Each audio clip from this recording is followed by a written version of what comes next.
இந்த சரௌண்டிங்ஸ்ல இருக்கிற ஒரு அபேண்டன் பிளேஸ்ல இருந்து ரிகவர் பண்ணாங்க. ரவியை கிரைம் நடந்த லொகேஷனுக்கு கூட்டிட்டு போனாங்க.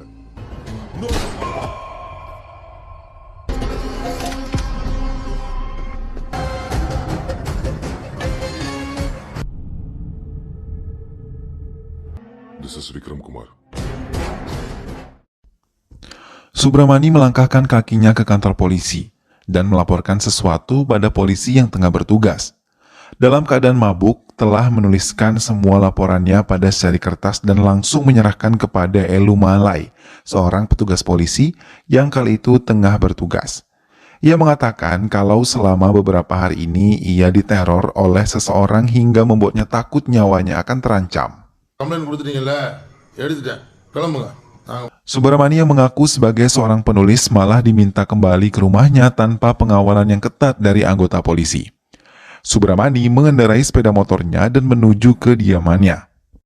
Setelah membersihkan semua tubuhnya, ia kembali menikmati segelas minuman keras yang ada di meja dan melangkahkan kaki ke meja kerjanya, dan tak mempedulikan telepon miliknya yang terus berdering. Ia mengambil sebuah pena dan mulai menulis novel baru berjudul Deja Vu.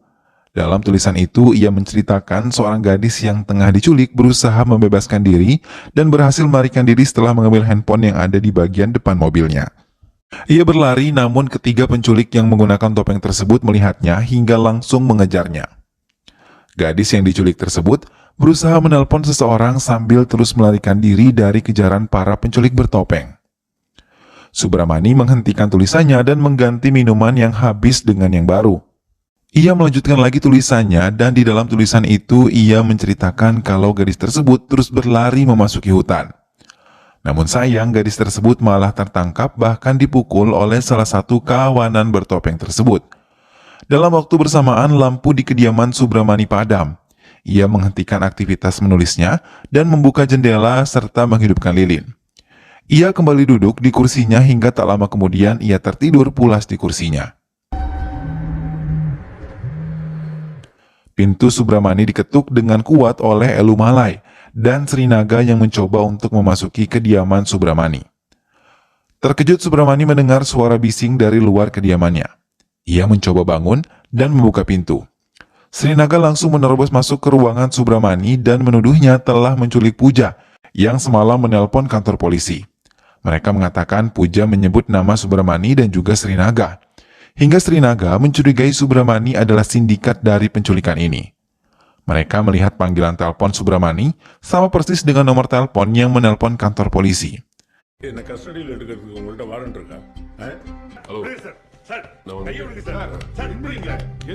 Namun warga sekitar yang melihat perilaku yang didapatkan oleh Subramani, mereka merekam semua pergerakan Srinaga yang berlaku buruk pada Subramani dan beberapa warga yang membela Subramani. Elu Malai mencoba menasihati Srinaga untuk melepaskan Subramani, karena ia yakin mereka akan mendapatkan masalah. Srinaga pun menurutinya dan meninggalkan kediaman Subramani, yang memiliki tetangga berprofesi sebagai wartawan. Di tempat lain, DGP Asa Pramod mengatakan pertemuan dengan beberapa anggotanya untuk bersikap waspada terhadap apapun, karena mereka akan menghadapi pemilu. Tapi pertemuan Asa terganggu ketika seorang petugas datang dan menunjukkan video tentang Srinaga yang tengah berbuat buruk pada warga. Asa menegur tim Srinaga dan meminta Srinaga untuk menemuinya di kantor pribadinya. Srinaga datang dan memberikan keterangan kepada atasannya kalau ia tengah menyelidiki kasus penculikan dan korban penculikan tersebut menelpon mereka. Asa pun meminta Srinaga memutarkan kembali rekaman suara dari si penelpon. Asa terkejut ketika mendengar suara tersebut adalah suara putrinya Puja. Asa meminta untuk menangkap Subramani dan memenjarakan Subramani. Srinaga menurutinya dan kembali ke kediaman Subramani untuk bisa menangkapnya. Tapi Srinaga yang tidak bisa mengendalikan emosinya malah menampar dan menodongkan senjata ke arah Subramani. Hingga kejadian itu terekam dan menjadi topik dari beberapa pemberitaan yang ada di media cetak maupun elektronik. Penyelidikan tentang Puja pun telah berjalan dan membenarkan kalau Puja adalah putri dari Asa Pramod. Ia telah meninggalkan kantor bersama teman-temannya pukul 20.30 untuk menghadiri pesta kisore rekan kerja mereka. Asa memutuskan untuk menemui Subramani di kediamannya. Sampai di tempat itu pun ia melihat Subramani masih tenang menulis tanpa mempedulikan Asa yang telah datang.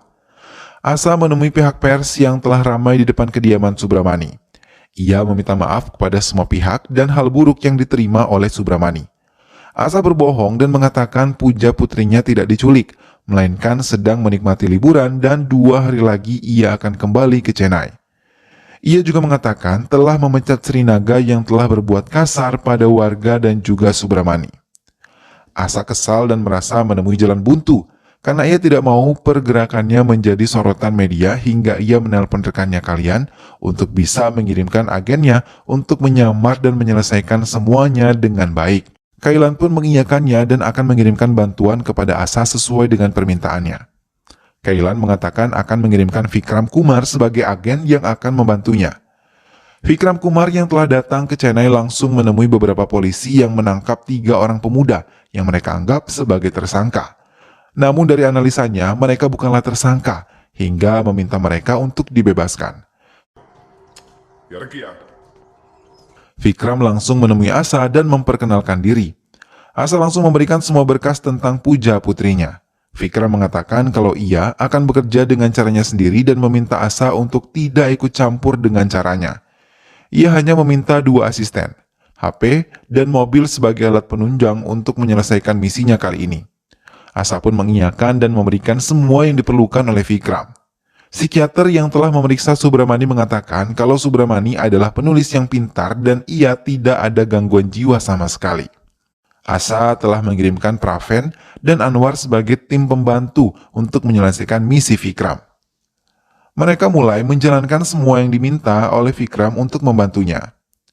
Vikram sendiri mendatangi kantor Puja, melihat rekaman kamera pengawas yang ada di kantor Puja dan meminta bantuan manajer Puja untuk memanggil Ramya dan Anita sesuai dengan rekaman kamera pengawas tersebut. Ramya memberikan keterangan kalau ia bersama Puja juga Anita pergi ke pesta Kishore, tapi di pesta tersebut Puja menampar seseorang hingga ia pergi meninggalkan pesta. Vikram meminta Ramya untuk menelpon Anita untuk datang menemuinya. Vikram mendapatkan telepon dari Elumalai dan membacakan semua tulisan yang baru saja ditulis oleh Subramani. Vikram terkejut karena semua tulisan Subramani sama persis dengan apa yang ia alami dalam pemecahan kasus ini. Bahkan ia akan tahu kalau Anita akan datang menggunakan taksi dan secara tepat menuliskan plat nomor taksi yang digunakan oleh Anita ke kantornya. Vikram tidak begitu saja percaya pada Subramani, dan ia meminta Elumalai untuk memeriksa setiap ruang yang ada di kediaman Subramani, bahkan meminta Elumalai untuk memeriksa telinga Subramani. Tapi Elumalai sama sekali tidak menemukan benda yang mencurigakan. Anita datang dan mulai memberikan keterangan pada Vikram, dan ia tidak tahu lagi apa yang terjadi setelah ia diantar kembali ke kediamannya oleh Puja. Anita mengatakan kalau mobil Puja diikuti oleh sebuah sepeda motor. Anita juga menceritakan kalau Puja berselisih paham dengan Raffi saat di pesta dan pergi meninggalkan pesta bersamanya. Di tengah-tengah pembicaraan Anita dan Vikram, Anwar mengirimkan sebuah foto sepeda motor yang mengikuti mobil Puja sesuai dengan rekaman kamera pengawas. Praven menemukan lokasi ditemukan barang-barang pribadi milik Puja. Dengan cepat, Vikram mendatangi lokasi tersebut dan memeriksa secara detail tempat tersebut. Ia melihat handphone, tas, sandal milik Puja berserakan di tempat tersebut. Praven menjelaskan kalau 1 tahun yang lalu di tempat ini terjadi pelecehan seorang gadis bernama Janani. Asa terdiam dan bingung harus berbuat apa untuk bisa menyelamatkan putrinya. Vikram mencoba berbicara baik kepada Asa dan menenangkannya. Namun Subramani sama sekali tidak peduli keadaan di sekitarnya dan ia hanya menulis kelanjutan novel yang tengah ia garap. Elumalai membacakannya untuk Asa dan mereka semua terkejut karena dalam tulisan itu Subramani menuliskan kalau 3 orang bertopeng menggendong seorang tubuh wanita yang telah tewas 23 tahun ke arah jembatan rusak dan membuang mayat tersebut di sana. Asa segera memberitahu Vikram hingga mereka semua meluncur ke tempat kejadian dan mengerahkan tim penyelam untuk mencari mayat yang telah dibuang tersebut. Seorang nelayan yang melihat kejadian pembuangan mayat tersebut membenarkan kalau pelaku menggunakan topeng dan membuang mayat ke arah bawah jembatan. Penyelam-penyelam tersebut berusaha mencari keberadaan mayat tersebut hingga mereka berhasil menemukan sebuah mayat dan langsung membawa mayat tersebut ke daratan. Fikram membersihkan wajah mayat tersebut hingga bisa mengenali wajah mayat itu. Beruntung itu bukanlah Puja. Di perjalanan, Asa dan Fikram sama-sama terdiam, dan mereka menuju kediaman Subramani.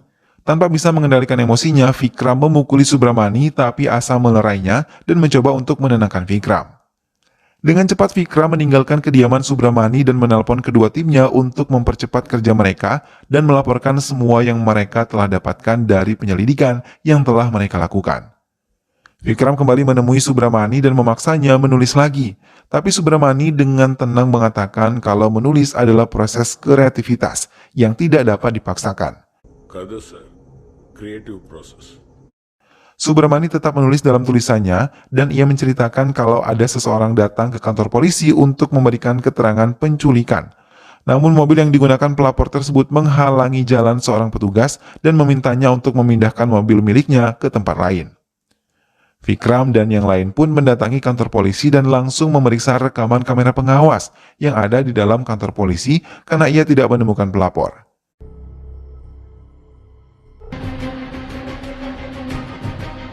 Fikram menemukan secerik surat laporan yang dituliskan oleh Raffi, tapi ia terkejut karena laporan tersebut bertanggal tahun lalu. Dalam laporan tertulis itu, Raffi yang seorang supir taksi menceritakan kalau ada sebuah mobil yang merusak spion mobilnya dan meninggalkan mobil Raffi yang tengah membawa penumpang. Di tengah perjalanan, Raffi kembali melihat mobil yang telah merusakkan spionnya. Bukan meminta maaf pada Raffi, para pelaku tersebut malah memukuli Raffi dan menculik penumpang Raffi serta membawanya dan meninggalkan Raffi yang tengah terluka. Fikram merasakan ada yang tidak beres dan misinya kali ini menyangkut kasus tahun lalu. Fikram mendesak Asa untuk menceritakan semuanya karena ia yakin Asa menyembunyikan sesuatu darinya. Asa terdiam dan mulai menjelaskan kalau tahun lalu terjadi peristiwa penculikan dan juga pelecehan serta korbannya bernama Janani. Saat itu Asa masih menjabat sebagai komisaris diberi wewenang untuk menyelidiki kasus ini. Janani telah ditemukan dalam keadaan luka parah dan dibawa ke rumah sakit. Asa ditelepon oleh ayah dari Siddharth, salah satu pelaku penculikan dan pelecehan itu. Ia diminta untuk tidak membuka jati diri putranya sebagai pelaku dan sebagai balasannya ia akan menduduki jabatan DGP. Janani yang dikabarkan telah melewati masa kritis berubah status setelah 40 menit berlalu dan dinyatakan meninggal dunia.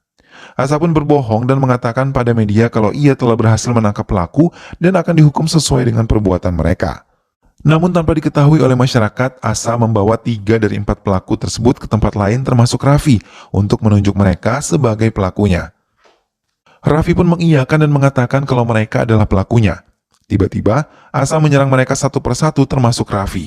Hingga kasus pun ditutup dan ayah Siddharth menepati janjinya menjadikan Asa sebagai DGP di Cinai.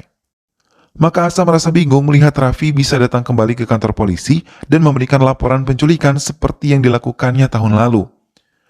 Fikram terdiam setelah mendengarkan semua penjelasan dari Asa. Tak lama kemudian, Elumalai melaporkan kalau Subramani menuliskan tentang Siddharth Davendra tengah berada di Chennai. Fikram yang mengendari mobilnya terdiam dan merenungi mengapa semua kejadian yang ia alami sama persis dengan semua tulisan yang ditulis oleh Subramani. Ia mengarahkan mobilnya ke kediaman Raffi dan memeriksa semuanya hingga ia menemukan sebuah gambar lain yang mirip dengan Raffi dan ia baru menyadari kalau Raffi memiliki saudara kembar. Elumalai kembali melaporkan kalau Siddharth tengah melakukan perjalanan dari Chennai menuju Bangalore dan belum memasuki tol lengkap menuliskan plat nomor pada cerita tersebut. Fikram bergerak cepat dan melacak keberadaan plat tersebut melalui GPS yang terpasang. Ia menghentikan mobilnya di tepi hutan, tapi tiba-tiba ia diserang oleh sebuah mobil yang dikendalikan jarak jauh dan Siddharth yang tengah mabuk berada di kursi kemudi dan Fikram melihat Puja berada di kursi penumpang terikat tangan dan juga mulutnya. Fikram berusaha mengendalikan mobil tersebut dan berhasil menyelamatkan Puja dan menyerahkan pada asisten Asa yang datang menjemput.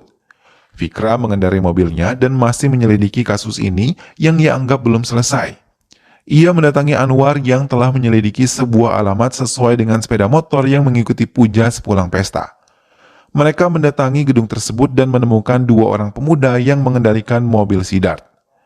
Di ruangan itu juga Fikram mengetahui kalau Subramani adalah bagian dari mereka yang diminta untuk menulis sesuai perintah Rahul, saudara kembar Raffi. Fikram menemui Asa di ruangannya dan ia mengucapkan terima kasih telah menyelamatkan putrinya. Namun Fikram mengatakan ini belum selesai karena ia belum menemukan dalang dari semua kejahatan ini.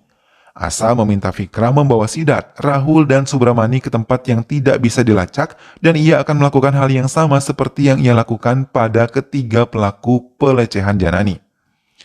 Namun Fikram menolak, ia malah membuka kesalahan Asa yang telah menghabisi Janani di rumah sakit. Asa mencoba untuk membela diri. Ia mengatakan bahwa wanita yang telah dilecehkan tidak layak untuk hidup, dan bila menjalankan hidup pun ia akan menderita. Fikram terdiam mendengar pembelaan Asa. Fikram membuat kesimpulan kalau orang terdekat Janani yang menjadi dalang dari peristiwa ini semua. Asa terdiam dan ia meminta Fikram membawa Sidat kepadanya dan menukarnya dengan memberikannya uang yang sangat banyak hingga ia tidak perlu lagi susah payah untuk bekerja. Fikram membawa Sidat, Rahul, dan Subramani ke tempat yang jauh dari keramaian. Subramani adalah ayah Raffi dan Rahul yang menjadi kacau setelah kematian putranya diserang tanpa ada keadilan padahal ia bukanlah pelaku penculikan. Hingga ia menceritakan semuanya pada Rahul dan langsung menyusun rencana sedemikian rapihnya. Mereka ingin menghancurkan Sidat yang kebal hukum karena kekuasaan ayahnya dan ingin menghancurkan Asa yang tidak bisa berbuat adil untuk masyarakat. Rahul pun membeberkan semua rencananya yang telah berjalan dengan sangat sempurna. Asa terkejut ketika melihat televisi semua pengakuannya tentang pembunuhan Raffi dan 3 pelaku terbongkar begitu saja di media.